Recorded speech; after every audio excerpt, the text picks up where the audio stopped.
Château de Laeken, 9 avril 1835. Le temps se fige.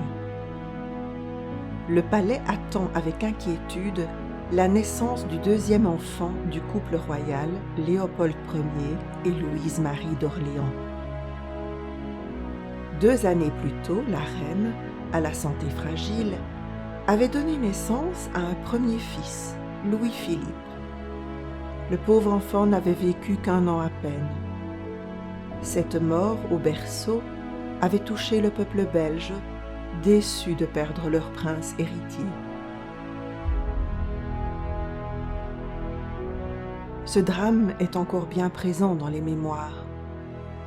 Et pourtant, 4 années après l'indépendance de la Belgique, voici que naît un héritier mâle, baptisé Léopold comme son père, afin de marquer la pérennité de la dynastie.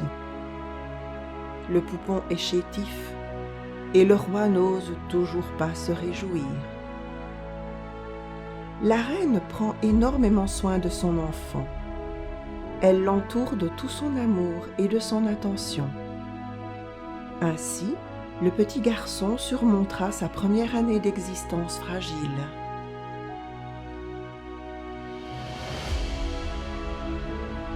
En 1837, Louise met au monde son 3e fils, Philippe. Elle reste toutefois très présente auprès de Léopold. Son cœur de maman ne connaît pas de mesure. Quelques années plus tard, la famille royale s'enrichit de la présence d'un dernier enfant, une fille, prénommée Charlotte. Les enfants sont éduqués en français, la langue de la cour. Le petit Léopold apprend bien vite l'allemand et l'anglais.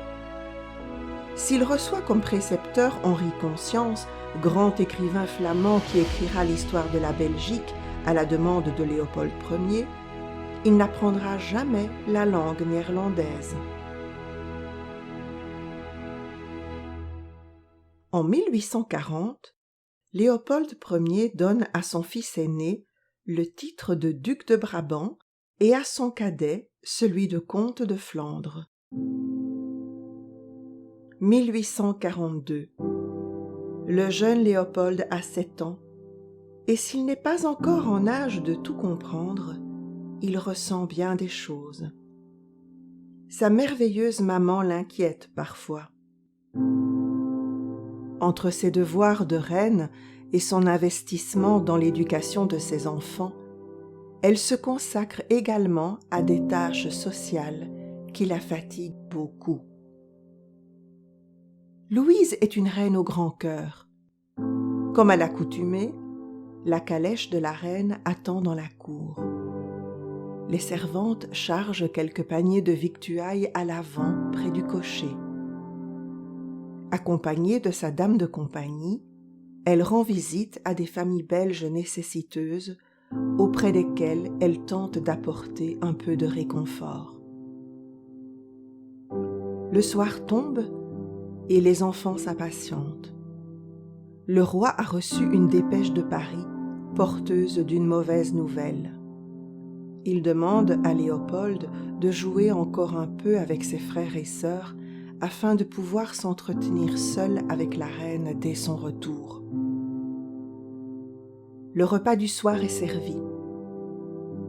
La reine, au lieu de dire le Bénédicité, entreprend, dans un filet de voix, de leur raconter ce qui vient d'arriver. Un accident mortel est survenu dans la famille royale française. Son frère adoré, Ferdinand Philippe, âgé de 31 ans et père de 2 jeunes enfants, a perdu la vie dans un accident. Les chevaux de sa calèche se sont emballés. Il a été éjecté du véhicule et s'est brisé la nuque sur les pavés. Le duc était aimé de tous, et les Français se réjouissaient de le voir succéder à son père, le roi Louis-Philippe, peu apprécié. Les jours au palais de Laeken sont désormais empreints d'une lourde tristesse. 1848. Le jeune Léopold s'inquiète beaucoup pour sa maman, dont la santé semble ne tenir qu'à un fil. De graves émeutes éclatent à Paris. Les révolutionnaires menacent le vieux roi Louis-Philippe, père de Louise. Il est obligé de fuir et s'exile en Grande-Bretagne avec toute sa famille. Et comme les malheurs n'arrivent jamais seuls, ce dernier meurt en exil en 1850. De chagrin en chagrin, Louise s'affaiblit. Ce chapelet de drame est trop lourd à porter. Ses beaux yeux clairs ont perdu leur flamme, même lorsqu'elle les porte sur ses enfants.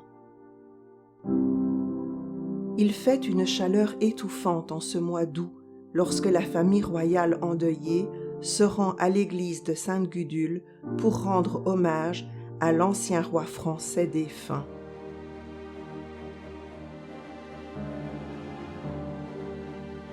Le jeune Léopold n'est pas à l'aise devant le catafalque. La cérémonie religieuse dure longtemps. Soudain, sa mère, la reine, chancelle. Léopold tressaille. Père doit la soutenir pour éviter qu'elle ne tombe. Depuis ce jour, les forces de la reine diminuent. Léopold Ier organise le déménagement de la famille royale vers leur résidence d'été à Ostende. Il espère que Louise, éloignée de la cour, pourra s'y reposer. Mais rien n'y fait, et Léopold laisse échapper ses larmes lorsque sa maman adorée, la reine bien-aimée des Belges, s'éteint le 11 octobre à l'âge de 38 ans. Léopold est alors âgé de 15 ans.